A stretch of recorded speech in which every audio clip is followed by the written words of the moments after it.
po niyan ay tinatawag na electromagnetism. Electrotism.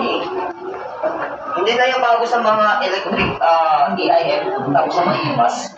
May mga concept na po kayong kaalaman dyan, tama? Oy.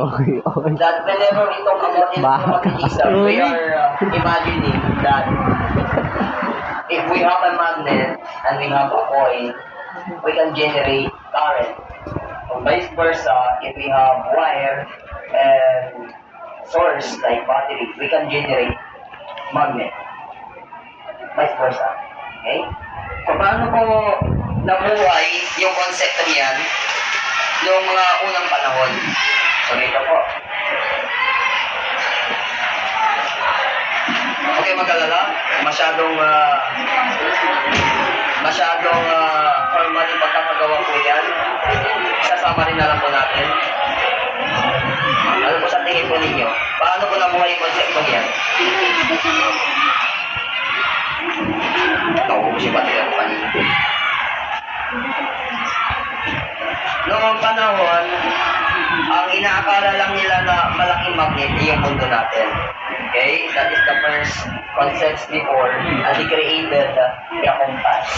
Because being a giant magnet, there is a advantage of producing the magnetic field. Pwede siyang magbigay ng directional, okay? Typical directional force or field. Na kung may compass ka, laging ituturo yung north. So yung mga naglalaya, hindi sila lagi dito kung saan yung north. Kasi sa bilog na mundo na yan, okay? Kahit napapaligid sila ng dagat, alam nila kung saan sila nanggaling at magtatapos ng journey. Kasi may compass. Now, since the compass inventions before 1600s, mayroon na pong mga haka-haka ng mga sinaunang tao na ang magnet ay isang natural occurring stone. Tama po yun. Wala pong problema naman. Okay? That before may mga nagpapastol, tapos yung pastol niya, tungkod niya, ang gamit niya ay gawang metal. And then it so happens he passed by a cave or yung parang kumarko na bato. Kaya nakaganyan yung kanyang tungkod na may hawakang metal. Nahatak yung kanyang tungkod. Inuwi nila yung bato, nagtapyas sila, tapos kinuha nila. In surprise, everything that made of metal in their house are being attracted to that stone. They call it the lodestone. Okay? Yung kung sino yung pangalan o ano yung pangalan ng tao na nakahuli o nakakita po nun, sino na sa pangalan po niya. Okay? So here comes again the development of time. Okay? Since alam na nila na ang compass sumusunod lang po sa tinatawag natin na magnetic polarity field, hindi siya gagalaw kung hindi mo siya gagalaw. Not unless hinawakan mo yan hand feel, tapos iikot mo siya ganyan, saka lang siya talaga gagawa ng kanyang reaction. Being a compass is steadily pointing at the north, gagawa siya ng parang na magnetic siya, pabalik niya. Ganun ang compass. So alam niyo na yung sitwasyon natin. Ngayon, in the 1820, here is the scientist named Hans Christian Ørsted. So ang ginawa ni Hans Christian Ørsted? He was trying, okay, so gamit yung hardware. Gamit yung isang wire, okay, wire with the source, voltage lang gamit nila, gamit yung invention ni Alexander Volta. Inak nila yung positive-negative terminal sa wire. So happens na ang mga taong mayayaman, especially scientists, always have with them in the pocket, yung itawag natin na compass or watch. Gold ratio, tapos gold na ganito. Yung mga mayayaman magagasgan. At nilapag niya yung sa kanya, compass, hindi siya time watch. Nilapag niya, malapit na sa experimental setup niya. Pero nung napansin niya, every time na tinatap ni Hans Christian Ørsted yung kanyang experimental setup, pinapadaan yung kuryente sa wire, current, nagdi-deflect yung magnet, ay yung compass. Usually, pag hindi mo ginagalaw, nakaganyan siya. Okay? Or nakaganyan. Pero nung pinadaan nila yung kuryente, ganyan yung kamay ng compass. Tapos pag pinatay nila, bumabalik siya ganyan. It was a very surprising discovery. Pag mo akalain. Ang tawag nila dyan sa scientist, serendipity. Discovered by accident. Okay? Serendipity? Siguro na narinig yun natin yung mga term na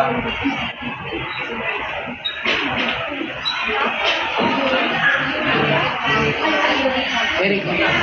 narinig yun na yun yung mga yan. Eureka sa electric fan. No, nakita ko na yun. Okay, Eureka, great idea. Okay, ang nakakatawa niyan, nung sinabi niyang Eureka, sabay ahon sa bathtub, agtuan ta, labos pa na isika to. Archimedes. The Archimedes principle. Kung paano mo kukunin yung volume ng irregular shaped object. Kasi nung naligo siya, yung bathtub niya puno. His body is like irregular shaped object. Nung lumubog siya, nakita niya mga po yung tubig. Para makita mo, makuha mo yung volume ng bagay na irregular, ilagay mo yung object immerse mo na yun, yung tatapon na tubig. Yun yung magiging volume ng displaced water, nung irregular shape. Tapos hindi mo masuka yung exact volume ng irregular. So, ganun siya nakakuha. And dito naman, kay Hans Christian, he is not intending to link yung magnetism sa electricity. Wala siyang intent na i-link yung dalawa. By accident, was able to discover the link. So, paano nangyari nun? So, hindi nagtigil. 1820, that night, he write this in journal. Sinulat niya isa documentation. Pinadala niya sa Science Society Academy. One of the receiver, Andre Marie, Michael Faraday, and other scientists. Ano ginawa nila? So, ganito ang ginawa nila. Si Andre Marie, sabi niya, kung ang wire na may kuryente nag-a-act like a magnet, what if we prove that this reaction producing magnetic field around? Pag may isa pang wire magkagaya nun, pwede ba siyang mag-react like a magnet? So, ang ginawa niya, kinoil niya yung wire. Ano ginawa sa coil? Ginanyan niya. Ito ang itsura.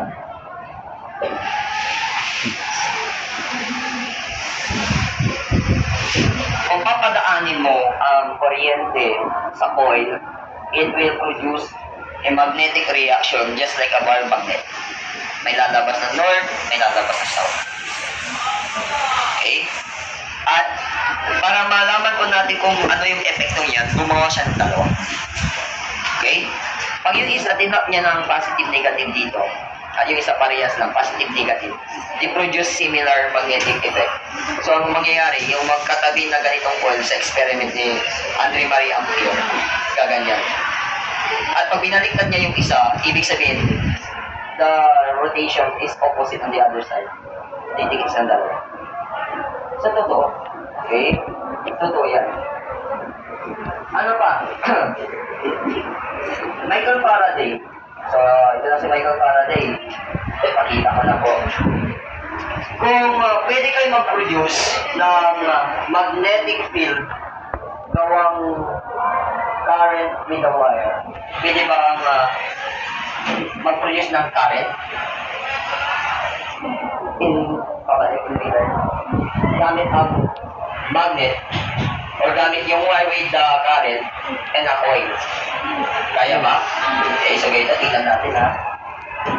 Ipapakita ko po sa inyo yung magnetic induction assimilation. Tapos ipapakita ko mamay sa inyo yung example ng counterpart. Pag pinagsabay mo magnetic field at electric field ng sabay, it will produce something else. Okay? You can produce motors. So ito na po. Sabi no? Kasi hindi ko magawa na ito eh. So gagamit ako ng galvanometer dyan. Ito pala yung galvanometer. So ito may ganito yung style niya na. Ang galvanometer, very sensitive yan sa induction ng isang kuryente. Isang tap o kung malaki-laki yung voltahe na itinako dito, puputok yan. Sa pasisira. Nabuya. Okay? titistingin natin kung malakas-lakas ba itong baterya ko. Isang tap lang yan. So, buhay na buhay, tama? Okay? Touch. Touch. Ay, hindi nyo makita. Okay po, ito po. Medyo pasar. Pasabog yung pasar. Ito ay. Tingnan natin ang ating sandalong model. Uy! Chip! It's a cold below. Kalbulara. Okay, testing natin. Okay po, malinaw po tayo. Sasaran to. Okay po. Yan. Kamay ko sir. Sir, Yung matagal nga po, sir. Yung matagal nga po. Yung matagal po. Masisira yung needle niyan. Baka manipis lang kasi yung needle niyan. Okay. Sensitive yan, no? Pag ibabaliktad ko naman, tinan niyo yung danya, papunta doon positive. Tapos pag ilalagay ko, ibabaliktad ko yung baterya ko. Okay. I-detect niyo yung kung saan yung direction ng current. Well, usually, in the battery, from positive to negative, out sa positive, balik sa negative. Okay, that is the current direction. In the magnetic field, ang magnetic field out, lalabas sa north, papasok sa south. So ganito yung itsura. Pakita natin yung magnetic field ng isang magnet. It is an invincible field. Okay, so lahat na pwedeng lumapit sa magnet, magkakaroon po na tinatawag natin na reaction, especially if they are made of metal. So they can be always be attracted. Most of the time they are attracted. They will not show any repulsion reaction kasi hindi naman sila gaya ng magnet. So dito, gamit yung magnetic field ng isang magnet, gagawa tayo ng current, induced current. So galvanometer, pag pinasok ko yung north dito sa coil, mag-produce siya ng tinatawag natin na flick or tinatawag natin na parang movement, okay? Deflection, okay? Di-deflect yung needle from positive to negative. Okay? Pag hindi mo igagalaw, ito yung na-discover ni Michael Faraday. Since electromagnetic induction ang gusto niyang patunayan, gagamit siya ng isang double ring, okay? Either of the two, kung malaki-laki yung coil, malaki yung production ng ilaw. Pag manipis, konti, maliit lang din ang production. Okay po. Ngayon, pag pagsasamahin mo yung concept lahat ng mga na-discover nila, si Hans Christian Ørsted na-link niya na ang wire na pinadaanan ng kuryente na produce ng magnetic field. Pinatunayan naman ni Andre Marie Ampere na yung magnetic field na yun ay totoo, parang ina-assimilate pa nila yung magnetic or bar magnets. Pag dalawa sila, they can assimilate bar magnets. Okay? With these ideas, ang gusto naman ma-discover ni Michael Faraday, kung pwede bang mag-produce ng current pabalik ang magnetic field. Induced magnetism ang gusto niya. Okay? Since nakuha nila yung idea, ang gusto natin makuha naman ngayon, when it comes to motors, how these principles are being made into technologies. So, magpapakita po tayo ng kakayahan ng magnet. Gagamit po ako, mag-showcase po ako ng magnet na binili ko sa Nasdaq. Hindi ito ba sa laruan ng magnet, Minsan na po akong tinanggalan ng kuko nito noong way back 2019. Pumila ako ng bago, bakit? Kasi nagkalang tayo kuko, may late, masik ko. Sakit ko. Okay? So, malakas po ito. Ang gusto ko na magtanggal si Sheila. Paghiwalayin mo, Okay? Dito lang mo. Steven Jones. Naglagay na ako ng basta huwag mong ibabalik bigla. At huwag mong ilalagay yung parang balat ng kamay mo dyan sa ano. Okay? Steven, Philip. Kasi ano Steve, malakas din. Steve! Ay, ito lang kamasang ba ito? Ingat ka, Mas matibay testing sa lang pinatutan. Kuha ka ng 3 lang na piraso. Ano piraso? 3 piraso na ba? Ayan. Ay! Ato na, Tri! Okay, tatlo. May pataling nga. Pati mo, Jones mo, screen daw. Parang yung bigla-bigla yun, mababasa dyan. Kamay mo, Jo. At bawal yan malapit sa relo. Uy, kamay. Tumigil ko kanina. At bawal yan malapit.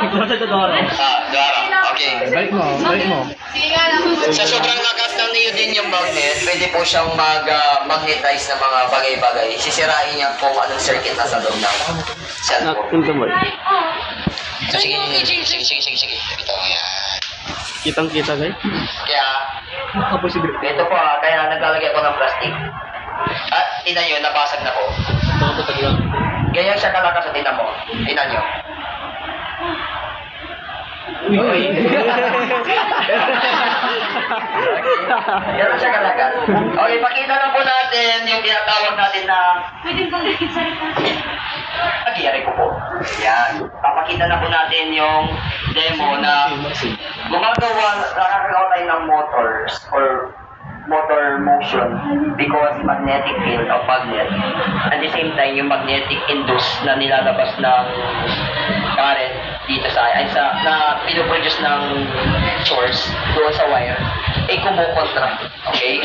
So, this is a simple demonstration. Gagamit po ako ng magnetic wire. Nakikita nyo na po ito siguro noon. Sumo. Yan. Sa experiment. Sumo ka. Ang technique, bago kayo makagawa ng ganito, siguraduhin nyo na yung inyong baterya kasi ito pag binili nyo, nakaumbok yung plastic. Pitik nyo ya, something like huwag lang pakutas para hindi siya mabutas. Pipitin nyo ng pilip yung cross. Balance. Pipin yung Philip. So, kaya lagi na po natin. Ang importante yung magtatouch po yung nasa babatang sa. Pang. Piling ko may ikot. Mama, iikot yung bar ng magnet. Wala, naku siya ata. Gusto na, sir. Wala na, sir. Ano yung may hindi man battery niyo may. Uy, gago. Demonstration. Check. Tinignan nila kanina sa taas. Ang ginawa nila, pinipit lang mo. Kape-kabe to. Kasi kami ba? Ang ibig sabihin niya, if you try to analyze the situation, the magnetism produces magnetic field. The copper wire, in contact with the magnet, Uy, there is pablitan din induced current, which Pablitan. also produces magnetic field. Both of this material, okay, produces synchronized magnetic field that counterpart the other fields. Yung parang kinokontra mo yung motion ng isa. Kaya ang mangyayari, they try to refuse, pwede kang gumalaw. Anong nangyayari dito? They try to refuse this other, the free moving one. So, ganyan po nangyayari. Kaya pag in-apply mo ito sa concentrated na coil of wire, ang mangyayari doon, makakagawa ka na ng kaya mo na nila. Sir, kayo pa Okay po? Na madalas naman, ang sakit na nilasipan ko natin mga capacitors. Okay? Kasi sa sobrang laki. So, kaya ba gumawa ng ganito? Oo nga. Basta, 24 page 24 to 25. Gagawa ko kayo ng sample ng electric. ay, tunaw po tayo kakabay. sir? Pwedeng ganito, pero iba yung movies. Okay, movies. Ah, ano? Movies ballerina. Salamat. Uy, grabe. Ano? Yun na. Mahirap yun, ano? Ang tips lang dito, pag gagamit kayo ng ganitong kakapal, kasi may mas manipis pa dito, mahirap siya ibalot din pag makapal. Tapos magaling. Okay? At ito, balot pa ito ng varnish. Varnish na to eh. Barney. Kukurin nyo ng matulis na bagay gaya ng copper. Expose ninyo yung nasa loob na copper. Ano yun? Wiko, si Wiko. Biko. O, patay sa libo. Pumunta yun si Kuwang sa Afghan. Nagpa-hearing. Yung JSWD box, sige, walang problema dyan. I will be allotting 2.3 million pesos sa mga isang word. Nice. Pupunto ko yung marami. Okay. Balikan ko natin. Pero, Ngayon, importante sa isang design na alam ninyo yung pagtatapat ninyong magnetic field. Yan. Okay, dami, bago pa tayo tumuloy-tuloy, ano? Ito po nga dapat yung malaman ko. Ang isang magnet ay may tinatawag na magnetic induction. Transfer of magnetic property. Yun ang gusto ko sabihin. Kaya po niyang ilipat-lipat yung kanyang SATA property connector. na magmagnet. Okay?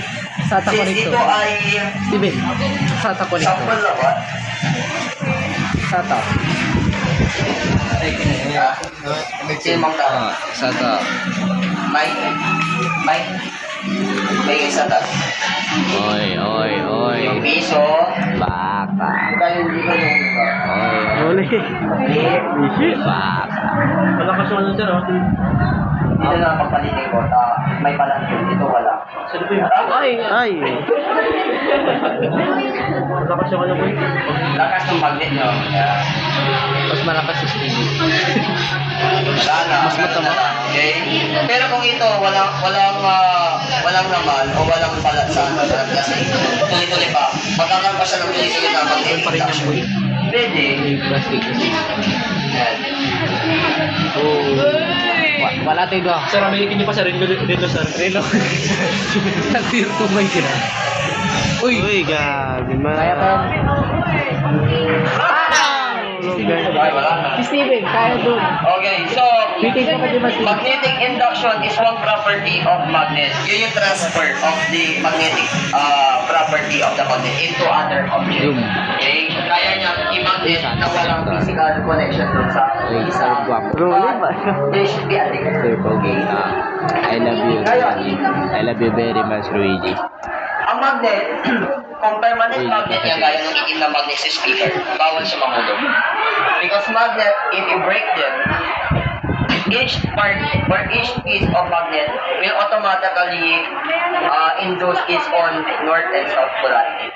At yung part na pinagbasagan, hindi mo na siya pwedeng ibalik.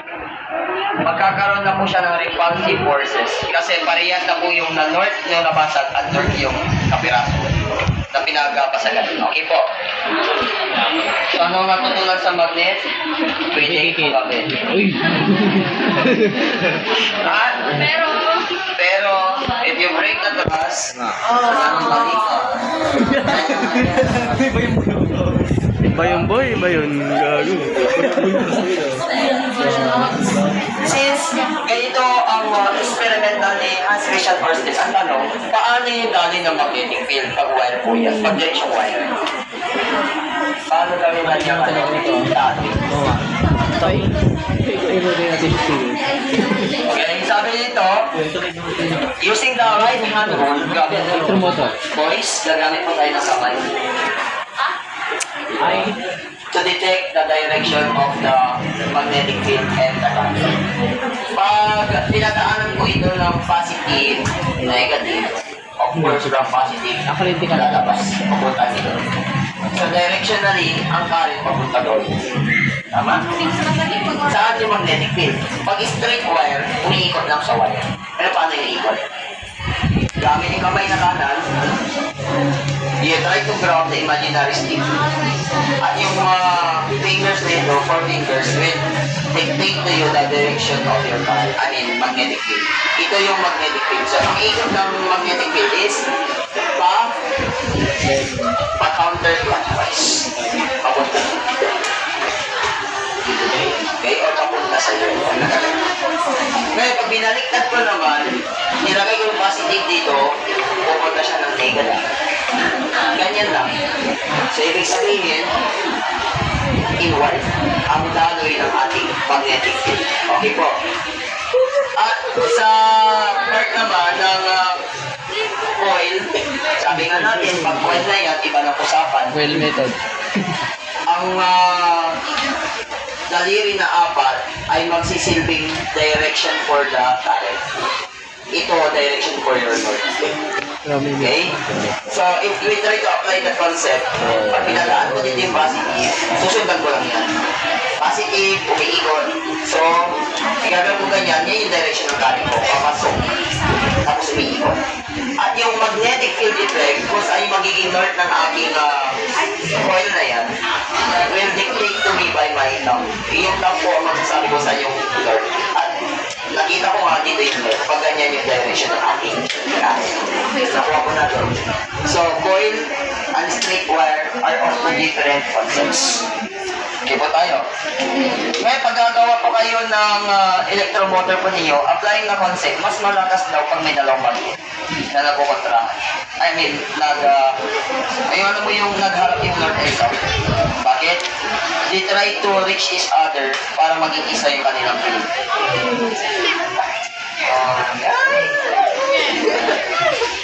Nakuha mo natin. Alam din siya mag-double. At ito yung isa. Yan. Pinakamadali na po yan. Yes, bako. Pinakamadali na po yan. Na isa. Yan. Isang klase ng design. Grabe oh. Basta mayroon kayong din yung magnet. Okay? Iikot yan. Lagyan nyo lang ng ribbon dito. Ito. Sa baba. Oh. Yung magnet with a screw.